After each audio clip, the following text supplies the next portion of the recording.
Salut, c'est Shep, bienvenue dans cette nouvelle SDAJCE TV. Aujourd'hui, 4e épisode du Rétro Gaming Solo. Saison 2 on va dire. Donc je rappelle un petit peu le principe de cette série de vidéos Rétro Gaming. Donc l'idée est de jouer les scénarios, les premiers scénarios du jeu avec les cartes qui existaient à la sortie de ce scénario, et petite contrainte supplémentaire de jouer avec le héros sorti dans la boîte de ce scénario. Et donc nous en sommes à la poursuite de Gollum, donc le premier paquet aventure du jeu, le premier scénario du cycle 1, et j'ai construit un deck avec Bilbon Saquet, qui était le premier héros en dehors du corset que nous avions découvert, et on n'a joué qu'à ce moment-là à peu près. Donc voilà, petite partie avec Bilbon Saquet. Alors évidemment, dans la construction des decks, vu que le pool de cartes est très limité, la tentation est très forte de vouloir faire quelque chose d'efficace à chaque fois, mais si je veux faire quelque chose d'efficace à chaque fois, je ressors toujours, encore et toujours, les bonnes vieilles combos, les bonnes vieilles cartes, et donc ça va pas être très agréable à suivre ou très varié.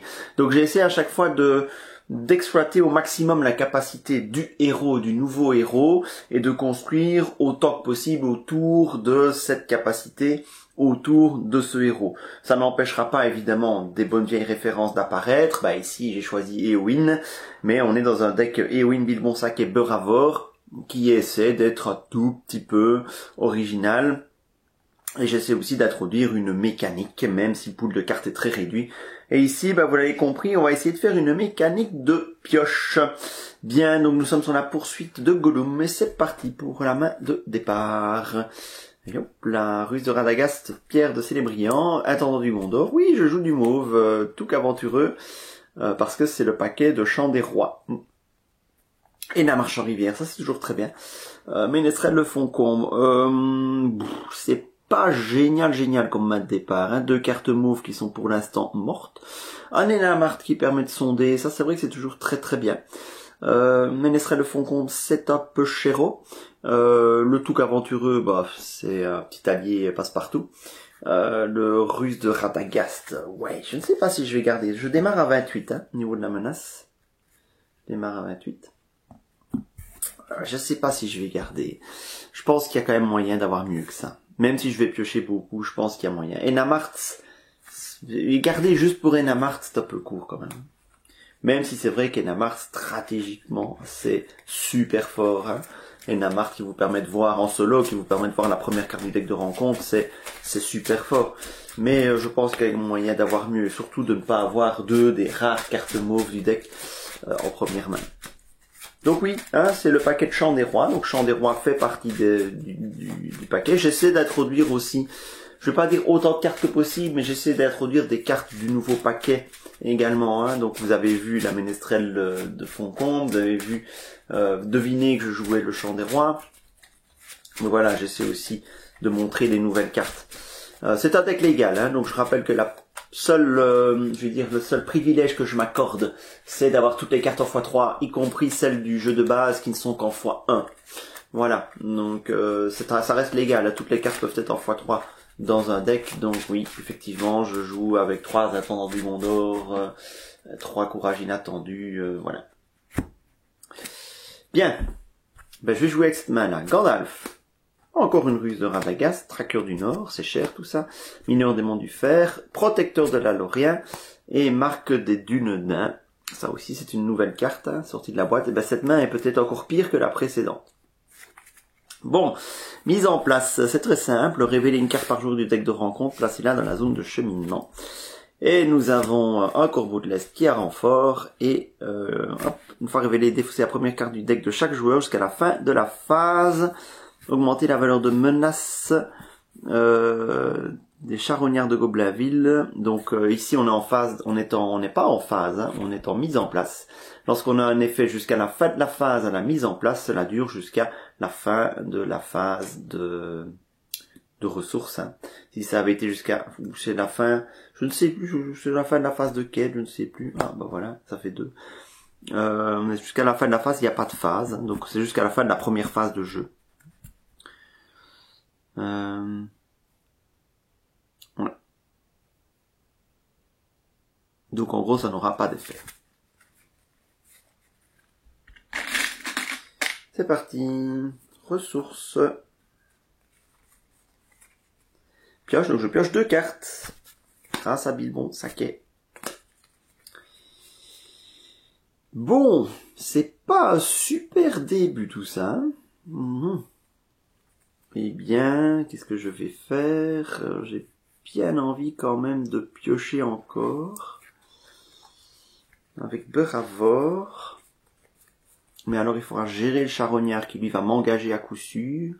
Pour la quête, j'ai Eowyn.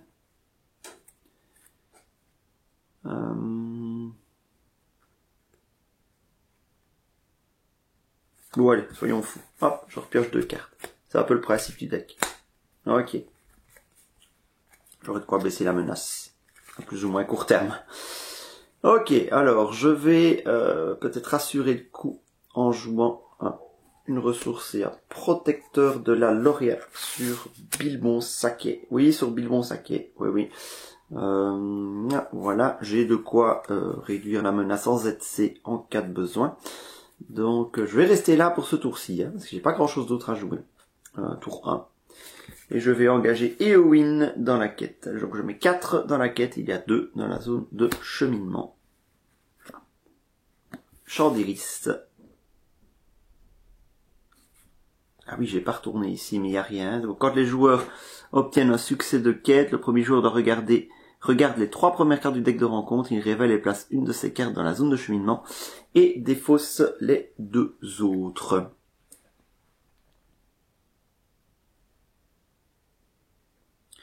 Donc là, je suis à 4, j'ai 5 dans la zone de cheminement, je suis un échec de quête de 1.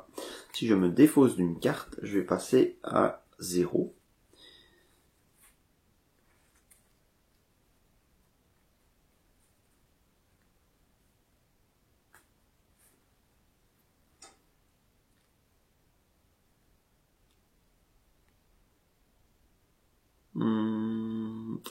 Soit je me défausse de quelque chose, ce serait bête d'utiliser mon ruse de Radagast pour ramener un des deux là à 0. Je pourrais aussi utiliser mon chemin secret pour ramener le champ d'iris à 0. Ça peut être pas mal ça. Mais le souci c'est que ça va révéler une carte. 1 sur 3. Ça me dire, bah, tu peux choisir, chef. Mais comme mon début de partie est un peu tendu, je sais pas, je m'assurerais bien juste ni succès ni échec. C'est pas mal ça, ni succès ni échec. Bon, je jetterai bien mon intendant, mais étant donné que j'ai encore un intendant qui est déjà parti, il m'en resterait plus qu'un. De quoi je me débarrasserais bien?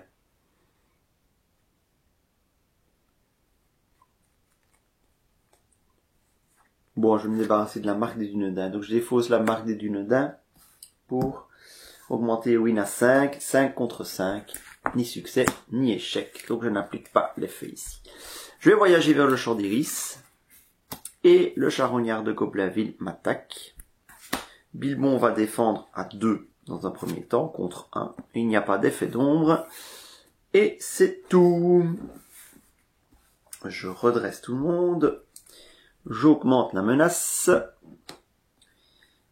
et c'est une nouvelle phase qui commence.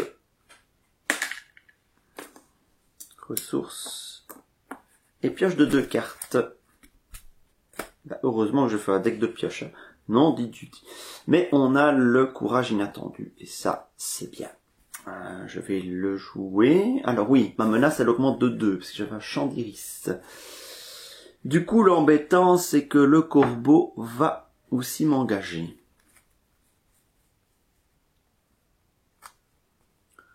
Je pourrais me la jouer petit bras. Et me payer un Gandalf plein pot dès maintenant. Je peux économiser pour... Bon, allez, hop, courage inattendu sur Beravor. J'incline Beravor pour piocher 2 cartes et je la redresse avec courage inattendu. Ok, magnifique. Tout va bien. Tout va très très bien. Je jouerai quand même bien mineur démon du fer pour avoir un allié.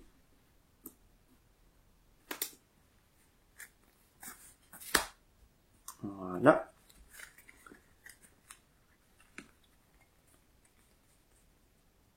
Donc le but du scénario, si vous vous souvenez pas, c'est de récupérer des indices de Gollum pour pouvoir lui courir après.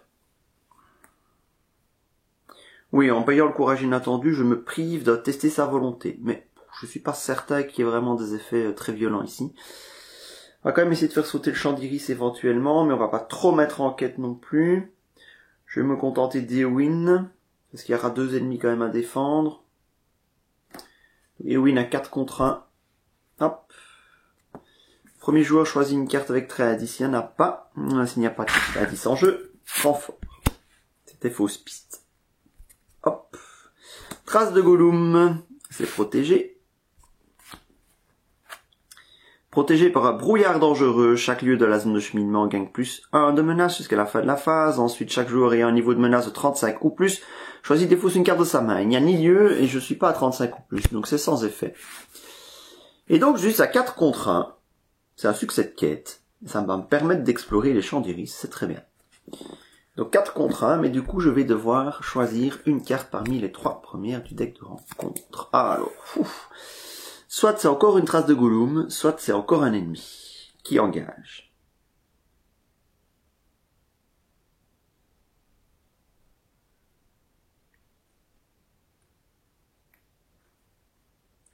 Écoute, les charognards de Goblinville, ils sont tellement faibles. Je la révèle. On s'en fout que sa menace augmente. Voilà. Et alors les 2 autres, elles sont défaussées. J'ai déjà une trace de Gollum. Il vaut mieux pas trop les accumuler, les traces de Gollum. C'est vrai que c'est risqué, parce que si elles sont défaussées, on perd du temps. Mais voilà. Et je pourrais déjà la récupérer, en fait. Mais c'est pas urgent de la récupérer tout de suite. Parce que si mon héros subit des dégâts, donc on va la laisser tranquillement dans la zone de cheminement. Je la récupérerai en temps utile. Donc, j'ai obtenu un succès de quête. Le champ d'Iris est exploré. Ça va dans la pile de victoire. La mauvaise nouvelle, c'est que j'ai 3 ennemis qui m'engagent. Mais c'est 3 ennemis qui tapent à 1. On ne peut pas dire que ce soit particulièrement violent. On pourrait même presque se dire, oh, tu peux faire une petite attaque sans défense pour un des 3. C'est ce que je vais faire, une attaque sans défense du charognard. Ah, il y a un effet d'ombre. Résolvez l'effet une fois révélé de l'inondation. Retirez tous les marqueurs de progression de tous les lieux fleuves. Ok, il y en a pas. Le dégât, je vais le mettre sur... Attention, il doit y avoir des à la merci du nécromancien là-dedans. Donc le dégât, je vais le mettre... J'hésite entre le mettre sur Éowyn ou Beravor. Mettre sur Éowyn. Tant que j'y suis, je vais faire une 2e attaque sans défense. Infliger un point de dégâts à chaque héros avec une carte indice attachée. Il n'y en a pas, vous voyez, j'ai bien fait de ne pas attacher les traces de Gollum. Et 3 points de dégâts si cette attaque est sans défense, mais ce n'est pas le cas. Donc un dégât que je vais mettre sur Beravor. 3e attaque, je la défends avec le mineur démon du fer. Il n'y a pas. Donc, 1 pour 1, il ne se passe rien. Et avec 3 d'attaque, je vais éliminer un premier charognard de Goblinville. Oui, hein, c'est pas épique comme le scénario d'aujourd'hui, hein. On redresse tout le monde. 31 de menaces. Ressources. Pioche. 2 cartes. Bon, ça sert à quoi de faire un deck de méga pioche si la carte que tu cherches ne sort pas? Bon. Sont où les alliés pas chers, en vert, que j'ai mis dans le deck pour pouvoir les sortir rapidement? Ils sont où? On va aller les chercher. Hop, Beravor, je l'incline, je vais redresser le courage inattendu. 1, 2, à Éowyn, histoire de piocher encore un petit peu plus. Tac, tac. Je pioche. Ah, quand même. Quand même. Oui, alors la grande question, c'est l'intendant, sur quoi ça va. Bah ça va aller quand même sur du vert, hein, parce que j'ai beaucoup plus de cartes vertes que bleues, même si c'est vrai que j'ai de l'intendant, j'ai de Salutation des Galadrim. C'est vrai que c'est peut-être sur le bleu quand même. Ouais, vu tout ce que j'ai dans main en bleu, je le mettrais sur du bleu, l'intendant, tout de même. Mais je vais pas le jouer tout de suite. Je vais économiser mes ressources au cas où il faudrait annuler quelque chose. Bon, j'ai une belle main. Une belle main. Il y a 0 dans la zone de cheminement, donc je vais juste mettre Éowyn. Voilà, bah c'est une fausse piste, donc je dois mélanger dans le deck de rencontre un indice.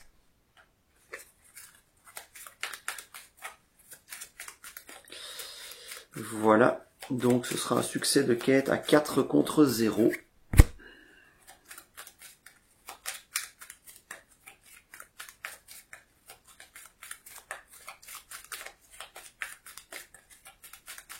Voilà.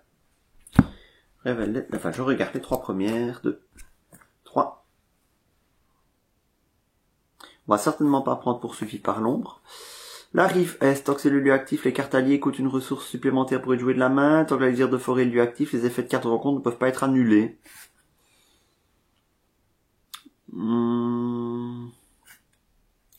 Allez. Ça me paraît moins méchant. Pas moins ralent. Enfin, ce sera un tour chaud, quoi, éventuellement, s'il y a une traîtrise. Hop, je voyage vers la lisière de la forêt noire. J'ai toujours 2 ennemis engagés avec moi. Oui, mon nombre d'alliés n'a pas spécialement augmenté. Je vais pas quand même non plus trop exagérer avec les attaques sans défense. Donc le mineur démon du fer défend le charognard. Si vous ne contrôlez pas au moins un héros avec une carte à 10 attachée, renvoyez cet ennemi de la zone de cheminement après la résolution de son attaque. Très bien. L'eau, je défends avec Bilbon. Il n'y a rien, pas d'ombre. Et les corbeaux, même s'ils sont remélangés, je les élimine. Je serai peut-être tranquille pour un petit moment.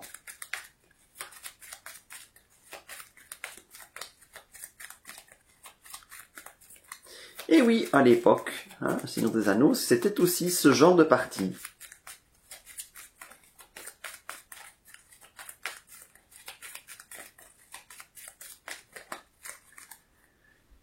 Voilà la fin du tour. Restauration, on augmente la menace, on redresse tout le monde, c'est juste hop, hop, hop, hop. Début du tour suivant, ressources, pioche de cartes. Voilà. Et là, je vais pouvoir jouer mon Chant des Rois et mon Intendant. Chant des Rois que je vais mettre... Ah oui, on gagne la ressource commandement. Je vais mettre tout ça sur Éowyn. Du coup, je peux jouer l'Intendant.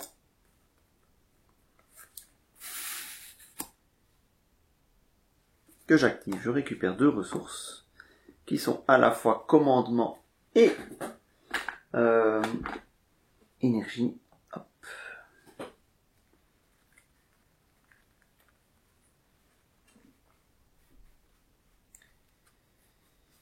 Alors, qu'est-ce que je pourrais faire avec toutes ces ressources? Je vais quand même mettre un allié de plus. Un petit truc aventureux. Parce que de toute façon, je pourrais pas utiliser mon tester sa volonté ce tour-ci, hein, avec la lisière de la forêt, donc autant tout dépenser.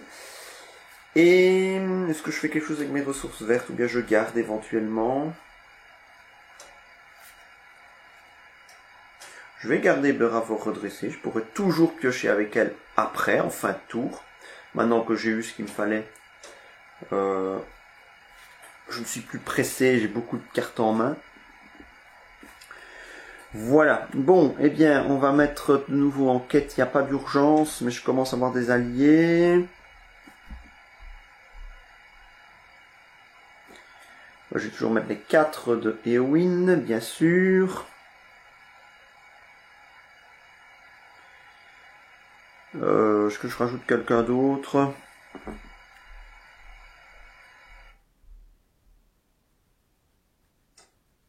Moi, je vais mettre Bravor, hein, que je vais redresser avec le courage inattendu.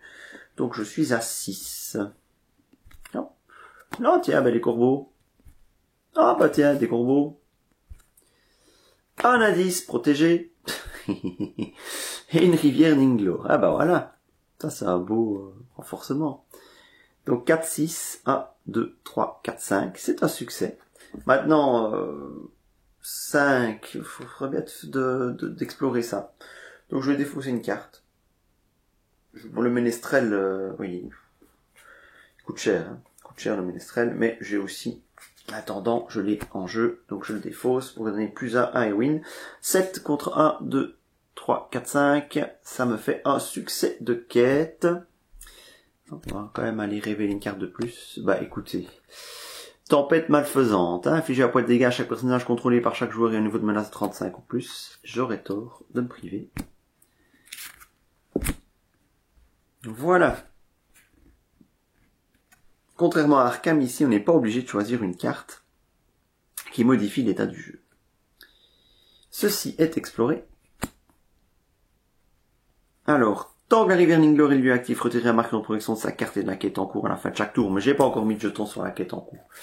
Hop, voilà. Alors, ce qui est plus embêtant, c'est que j'ai de nouveau 3 ennemis sur le rable.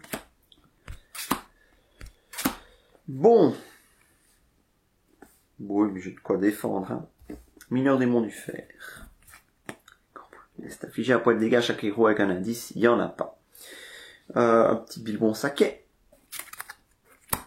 Si vous ne contrôlez pas au moins un héros avec une carte indice attachée, doublez la valeur d'attaque de base de cet ennemi. Il tape de 1 à 2. J'ai 2 de défense. Il ne se passe rien. Alors, je tente avec un Glewin ou avec le Touk. Si je défends avec Glewin, qui a 2 points de vie, je pourrais tuer le charognard. Retirer un marqueur de progression de la quête en cours, il n'y en a pas. Donc, un dégât pour Glewin. Et Bravor et le Touk éliminent le charognard. Oui, comme vous le voyez, il y a un souci avec ce deck. Ça manque clairement de punch. C'est un deck qui est conçu pour essayer d'attendre et de défendre. Donc on redresse tout le monde. Au moment de la menace, je passe à 33. Ressources et pioche de cartes. Vous voyez, là je commence à avoir des munitions pour le protecteur de la Lorien, pour Eowyn. Donc le deck a été aussi conçu pour avoir des cartes défaussables facilement. Donc l'intendant du Gondor, 2 ressources. Alors, ce que je fais avec ces 3 ressources, je baisserai bien ma menace, ou bien j'économise pour un tracker du Nord. Ben,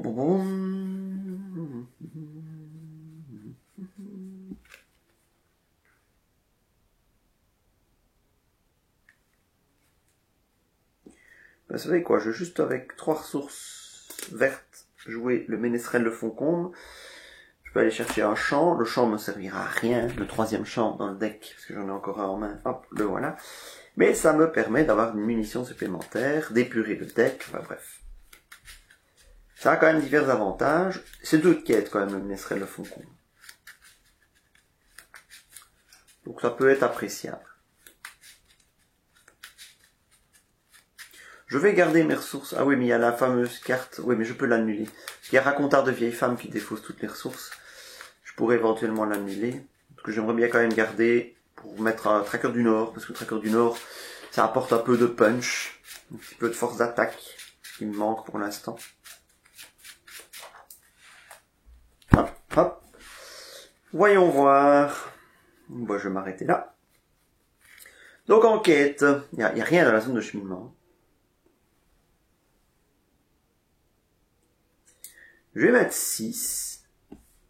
Je vais même me garder Bravor. Ah non, je me trompe de deck. Ouh, ça c'est laid.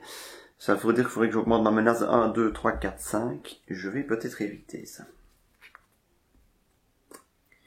J'annule avec à tester sa volonté. Hein, poursuivi par l'ombre. Ouais, ce serait vraiment dommage hein, de devoir augmenter ma menace aussi haut, parce qu'au-dessus de 35, ça devient quand même un petit peu moche. Mais donc 6 contre 0, ça fait plus 6. La rivière Ninglor, elle est explorée, mais avant... Hop. Et écoutez, je vais mettre une lisière de la forêt noire. Ça m'évitera de devoir me défausser de mes ressources. Défausser une ressource de la réserve de chaque héros. Ouais, je trouve que c'est plus contraignant que de simplement mettre la lisière de la forêt noire dans la ZC. Voilà, donc ceci est exploré pour 4. Un indice est là. Je l'ai toujours le laisser à zone de cheminement, je le récupérerai plus tard. Et puis, 2 premiers jetons sur la quête. Il est temps. Je joue depuis 25 minutes environ et je viens de mettre les premiers jetons sur la quête. Alors, les corbeaux de l'Est m'attaquent. Toujours un mineur des monts du fer pour en défendre un. Ombre défausser tous les alliés dont le coût imprimé est inférieur au nombre de lieux fleuves en jeu. Il n'y a pas de lieu fleuve en jeu. Donc, je ne défausse aucun allié. Notez que c'est comique, l'effet d'ombre sur le vieux guet, il est centré. Il n'est pas aligné à gauche. Donc, défausser tous les alliés dont le coût imprimé est inférieur au nombre de lieux fleuves en jeu. Voilà, il n'y a pas de lieu fleuve en jeu. Voilà, donc il se passe rien. C'est défendu. La deuxième défense, c'est Bilbo Sacré qui va la faire. Et il ne se passe rien. Donc, pas d'ombre. Bien, bah écoutez, le deck qui se réduit à donc renvoyer des corbeaux dans le deck. C'est m'assurer qu'ils vont revenir après. Donc je vais gentiment les garder avec moi, ces corbeaux. Je vais piocher une carte avec Léowyn, et je vais en piocher 2 avec Beravor. Notez qu'avec les ratas de Beravor, je ne peux le faire qu'une seule fois. Je ne peux pas m'amuser à la redresser, puis à de nouveau la réincliner pour encore piocher. Je vais redresser tout ce beau monde. Augmenter ma menace, 34. Hop, ressources. Pioche de 2 cartes. Et regardez mon deck qui se vide à la vitesse de l'éclair.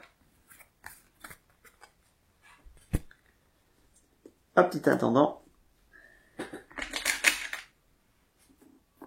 Pour 2 ressources supplémentaires, je peux me payer. Ils sont à combien là les... Parce qu'ils sont pas à 34 les orques du Mordor là, les chasseurs du Mordor. 34 hein. Je crois que le tracker attendra. Je vais commencer par hop, salutation des Galadrim pour repasser à 28. Et ainsi respirer un peu. Ok, alors j'ai encore des ressources. J'ai pas d'attachement hein, là-bas. Si, hein, j'ai un intendant, oui. Ça me fera une munition pour... Donc je vais jouer le forgeron d'Erebor. Bon vieux forgeron d'Erebor. Je récupère le premier attachement dans ma main de ma défausse. Une munition pour protecteur de la Lorien. Et je vais garder hein, la ressource qui me reste. Hein. Wow, j'ai envie de dire, est-ce bien nécessaire? Je pourrais jouer un deuxième protecteur de la Lorien sur Beravor. Hein. Maintenant, ça commence à devenir intéressant de le jouer sur Beravor.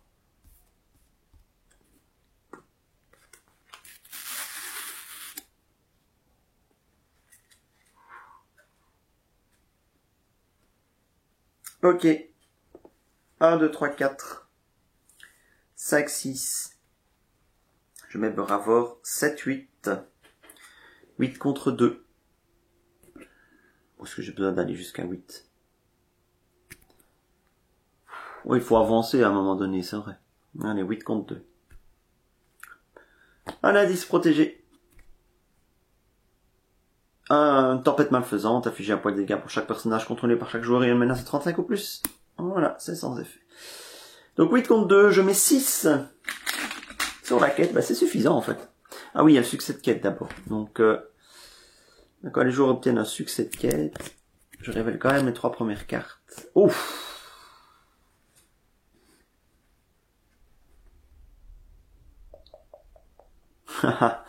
Ah oui, donc j'ai le choix entre un chasseur du Mordor ou un corbeau renfort.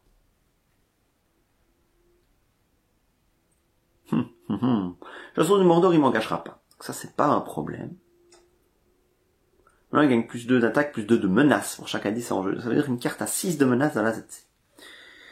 Bon, j'ai une force de quête qui augmente. Ça, c'est pas vraiment le souci, mais je risque de me le farcir un certain temps. Maintenant, un troisième corbeau de l'Est, avec un deck de rencontre qui est proche de la fin. Oui, mais c'est 3 défenses à 1. Hop, allez. Hop, je protège avec... Ah non, c'est pas la protection du truc, c'est... Et donc il a renfort, parce que la carte elle est révélée. Un vieux guet, ah oui, ça c'est trop cool, ça le vieux guet, c'est une super carte bien équilibrée dans le scénario. Donc j'ai mis 6 jetons sur la quête, ça passe. Alors, il n'y a rien sur la 2A. La 2B, au début de la phase de quête, le premier joueur regarde les 2 premières cartes du deck de rencontre, il révèle et place une de ses cartes dans la zone de cheminement et défausse l'autre. Ben le vieux guet, il va très vite aller en lieu actif. Hop, voilà.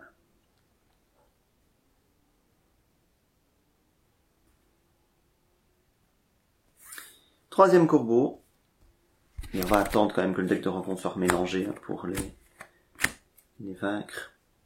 Parce que de toute façon, regardez, il reste 4-5 cartes dans le deck de rencontre, ça reviendra. À moins que ça ne parte en nombre, évidemment, mais je calculerai pas trop là-dessus. Une attaque sur Bilbon Saquet, il n'y a rien. Une attaque sur mon mineur démon du fer. Un point de dégâts à chaque carte qui a un indice, c'est pas le cas. Chaque héros qui a un indice. Et une attaque sur le Touc aventureux. Et il n'y a rien non plus. Voilà. Ben, j'attendrai le prochain tour pour éliminer, ou le tour encore après, pour commencer à éliminer les corbeaux. Là, ils sont tous les 3 là.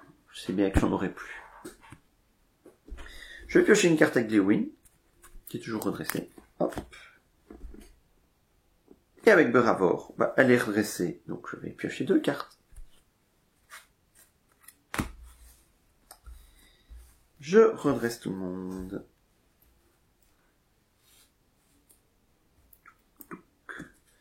29. 3. 2 cartes. Oui, c'est pour ça que j'ai mis les marques du Dunedain dans le deck. C'est pour booster un petit peu la force de frappe qui est un peu faible. Mais ici, pour booster la force de frappe, on va mettre aussi, c'est toujours efficace, un tracker du Nord. Ça tape quand même à 2. Donc c'est intéressant, c'est cher, mais ça tape à 2. Alors, est-ce que j'ai encore à tester sa volonté en main? Non. Donc la dernière ressource de Éowyn, je vais l'utiliser pour justement jouer une marque des Dunedain sur Beravor, qui tape donc à 1 de plus.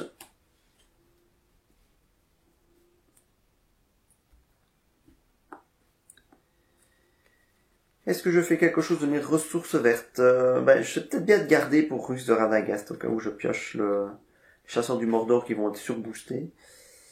Ouais.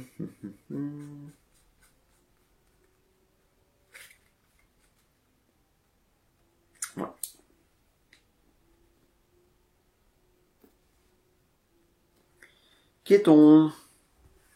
4 pour Éowyn. Et ici non, on a changé de phase, donc maintenant, je dois quand même regarder les 2 premières cartes du deck. Et j'en révèle une je la place dans la zone de cheminement. Je vais révéler une 2e lisière de la forêt, tiens. 4 pour Éowyn, 5, 6, 7 le tracker du Nord qui va mettre un jeton sur les 2 lisières. Il y a déjà 4, hein. Et ce serait bien de faire sauter le vieux guet. Donc 7. J'ai plus besoin de piocher pour le moment, je mets de Éowyn. 8. Et je vais mettre Beravor, 9-10, que je redresse avec le courage inattendu. Donc je suis à 10 contre 4. Chandéris. Donc 10 contre 7. 1, 2 pour explorer le vieux guet. Et 3. Un premier jeton sur la quête. Les lisières de la forêt noire, j'ai aucun intérêt de voyager vers elles. Par contre, j'ai obtenu un succès de quête. Je vais récupérer cet objectif. Et je vais l'attacher à qui? Attacher à Bilbo. Hop. Et je vais voyager vers le Chandéris. les 3 attaques des corbeaux, ce qui va me finir le deck de rencontre. Donc je vais pouvoir certainement pas les tuer ce tour-ci, mais le tour prochain, un petit peu dégager tout ça. Bilbon va en tant qu'il y a. Résolvez l'effet une fois révélé de l'inondation, retirez une marqueur de progression de tous les lieux fleuves en jeu. Je n'ai pas de lieu fleuve. Ok, ça ne passe rien. Un mineur démon du fer.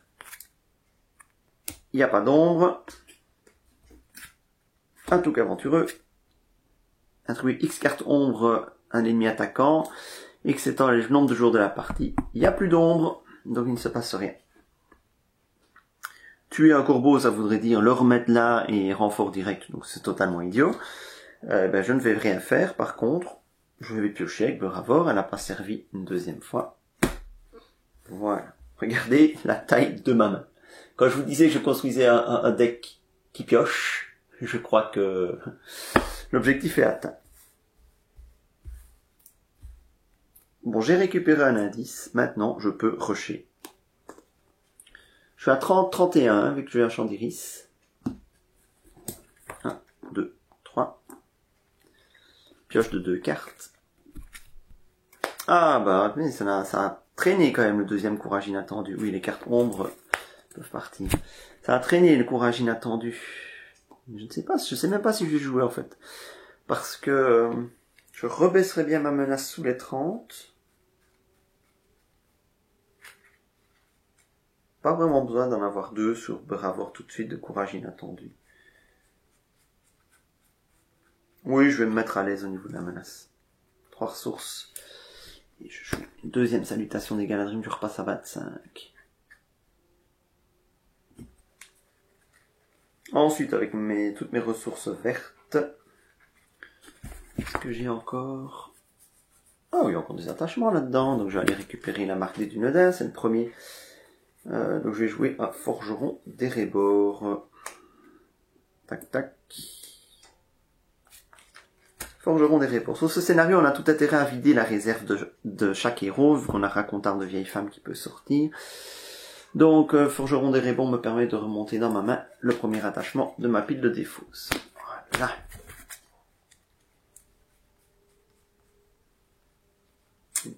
J'oubliais. Et la marche en rivière. Même si ici, bon, c'est pas très utile parce qu'avec l'effet de début de phase de quête, sonder ne me sert à rien. Mais bon, voilà. Enfin, pas à grand chose. Pas à rien, mais pas à grand chose.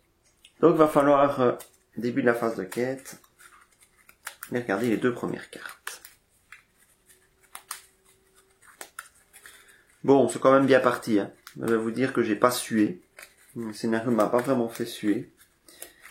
Parfois, ce scénario peut quand même parfois être assez sec. Hein.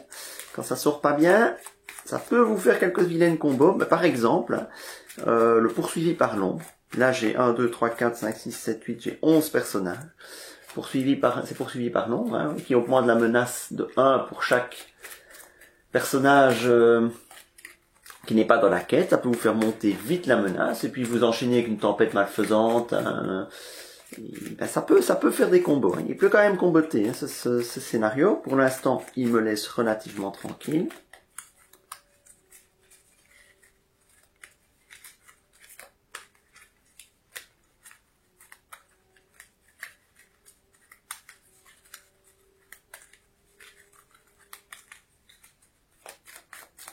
Voilà.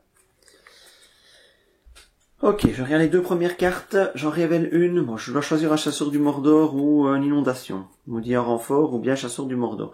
Je ne vais pas la jouer panache, les gars. Faut pas rêver non plus. Donc je prends maudit un renfort. Il n'y a pas de lieu fleuve en jeu, donc l'effet, je m'en fous. Renfort. Des berges landouins, bah tiens. Voilà, lieu fleuve.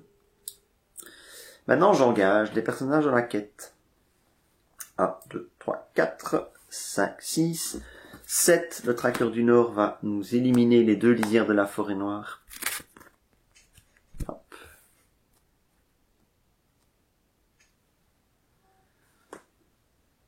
Un, 2, 3, 4, 5, 6, 7. Beravor 8, 9. Aiguille win, 10. 10 contre 1. Bah 10 contre 2. Ça fait 8. 3 ici. Et 5 là-bas.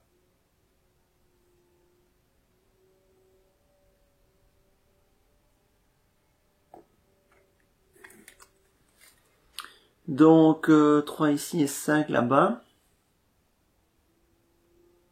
Maintenant, si je rajoutais plus 4, je pourrais passer à 10. Donc ça voudrait défausser 4 cartes, une pour Éowyn et 4 avec 3 pour le protecteur de la Lorien, pour me passer Bravor à 5 de volonté. Si je défausse 4 cartes, je passe directement. Bah, écoutez. 2, 3. C'est pas comme si je n'avais pas de carte à défausser. Hein. Quelle est la quatrième carte que je défausse? 4. Donc je défausse une carte pour augmenter Éowyn, donc elle passe à 5. Je défausse 3 cartes avec le protecteur de la Lorien pour augmenter Bravor, qui passe à 5 de volonté également. Donc je me retrouve à 5, 10, 12, 13, 4, non 5, 10, 12, 13, 14. 14 contre 2, ça fait 12, 3 ici. Victoire. Et 9 sur la quête. Je passe. Je le fais parce que j'ai un indice attaché, hein, donc c'est le moment d'avancer. Il n'y a rien sur la 3A. 3B, un joueur qui ne contrôle pas un héros avec au moins un indice ne peut pas engager de personnage dans cette quête, mais c'est fait. S'il n'y a aucun héros en jeu avec des objectifs indices attachés, réinitialiser le deck de quête à l'étape 2B, donc ok, il faut quand même que je les garde, ces traces de Gollum. Si les joueurs passent cette étape, ils ont gagné la partie, donc il ne me reste plus qu'à passer cette étape. Je fais toujours les 3 attaques avec les corbeaux de l'Est. Je me fais une défense avec Bilbon quand même. Retirer la marque d'oppression de la quête en cours, il n'y en a pas, il ne se passe rien. Mineur du Mont du Fer, il n'y a pas d'ombre. Forgeron d'Erebor, il n'y a pas d'ombre.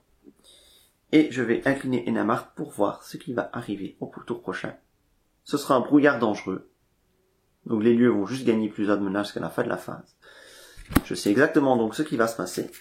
Je ne vais pas tuer les corbeaux de l'Est. Je pourrais même piocher 2 cartes avec Bravor. Allez, poussons juste le vice jusqu'au bout.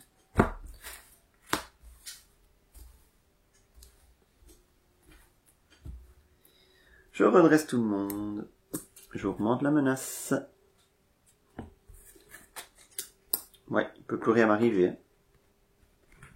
Je pioche 2 cartes. On a vu, j'ai dû oublier une fois ou deux de piocher 2 cartes avec l'effet de Bilbon. Hop, hop, hop. Bon, bah les gars, je crois que c'est fini. Je crois que c'est bien fini. Oui. Allez, on va juste encore baisser ma menace. 3, 4, 5, 6. Et il n'y a même plus d'effet de début de phase de quête ou de fin de phase de quête. Donc il faut juste, je sais qu'il y a que 2, enfin qu'il va y avoir 4 dans la ZC.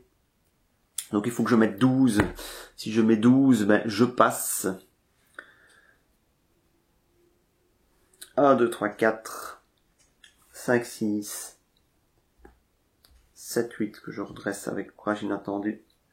9, 10, 11, 12. Brouillard dangereux, chaque lunage de ce numéro gagne plus de menaces. Je ne suis pas à 35 de menaces. Donc 12 contre 4, ça fait 8. Il en faut 8. Et c'est gagné. Voilà. Eh bien, oui, j'ai envie de dire à vaincre sans péril, au triomphe sans gloire. Ben, on en est vraiment là. Je n'ai à aucun moment été inquiété par le scénario. Alors que j'avais un deck qui aurait pu vraiment souffrir s'il y avait eu beaucoup d'ennemis engagés au combat.